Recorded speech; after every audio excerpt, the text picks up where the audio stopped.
ماں باپ کا غلام بن جاؤ، اللہ پاک تمہیں دنیا کا بادشاہ بنا دے گا۔ حضرت علی رضی اللہ عنہ نے فرمایا، 3 لوگ ہمیشہ پریشان رہتے ہیں، مددگار، وفادار اور دل کے صاف۔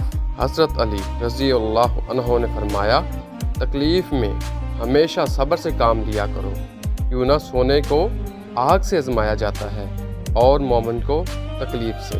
اللہ کہتا ہے، رو نہیں، میں تمہارے ساتھ ہوں، سن بھی رہا ہوں اور دیکھ بھی رہا ہوں۔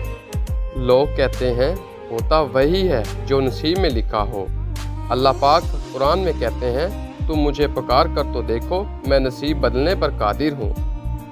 اخلاق وہ موتی ہے جس کی کوئی قیمت نہیں ہوتی، مگر اس سے ہر چیز خریدی جا سکتی ہے۔ بھروسہ، جن کا بھروسہ اللہ ہو ان کی منزل کامیابی ہوتی ہے۔ قرآن کہتا ہے، لوگوں کی سازشیں آپ کا کچھ نہیں بگاڑ سکتی۔ قرآن کہتا ہے، تمہارا رب بہترین چال چلنے والا ہے۔ آگ لگانے والے کو کیا خبر، رخ ہواؤں نے بدلا تو خاک وہ بھی ہوں گے۔